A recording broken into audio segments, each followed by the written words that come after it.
As Pride Month is in full swing, U.S. President Joe Biden is urging Americans to push back against Republican bills targeting the LGBTQ+ community, particularly transgender youth.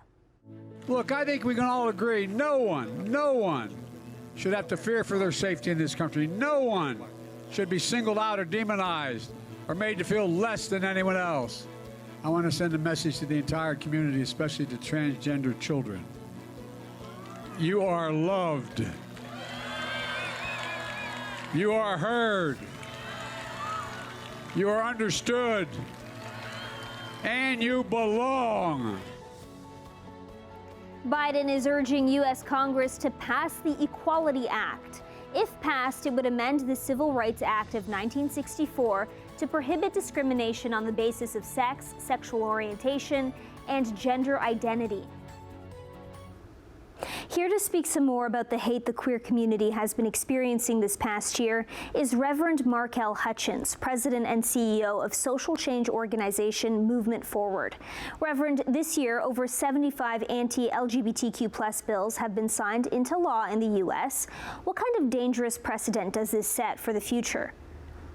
As a civil and human rights advocate, I am ultimately concerned about people's civil rights being eroded. What we saw and what we have seen over the last several years with the passage of the anti-LGBTQ+ laws across this country is a threat to all civil rights. As one who advocates for justice and equality, I think we should all be very concerned, not just at the passage of the laws, but the sentiment, the tone, the tenor, and the public discourse behind the promotion of such inequalities.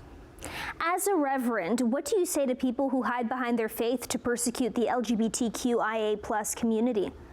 Well, several things. There's a historic precedent of people hiding behind faith to deny others the equality that they themselves enjoy. I am reminded of the civil rights era. The Ku Klux Klan hid behind their faith. The truth of the matter is we live in our faith, but we live under the law. Those of us who are in ministry have the right and probably have the moral obligation to follow our conscience when it comes to our belief systems, our theologies, and the tenets of the faith that we profess, and as we understand those things. But the truth of the matter is, as a civil rights, as a constitutional right, we don't have the right to deny anyone the rights that some of us enjoy. So every right that is enjoyable or afforded to one American should be afforded to all of us. Constitutional rights are not dependent or contingent upon our theological beliefs. So again, while we live in our faith, we live under the law, and what is afforded to one American should be afforded to all of us.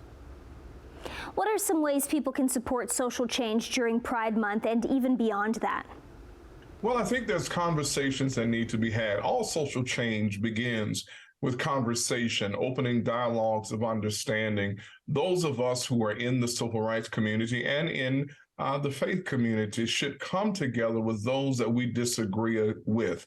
There's very little progress that can come from the fighting and the bickering, the passage of anti-laws, no matter what those antis are. We've got to stand with people who we differ with, who we disagree with, and come to understandings. Again, the pathway to progress around these issues is not one that focuses on our differences, but focuses on our commonalities. If we can cause communities to see that there is very little difference between people who are straight and gay and bi and others, we'll see that we all ultimately want the same things. We want to be able to live in safety and security, in peace. We all want equality. And I think that conversation will ultimately lead to a lessening of the kind of viscerality and the kind of anti-LGBTQ+ laws that we've seen sweeping across this nation.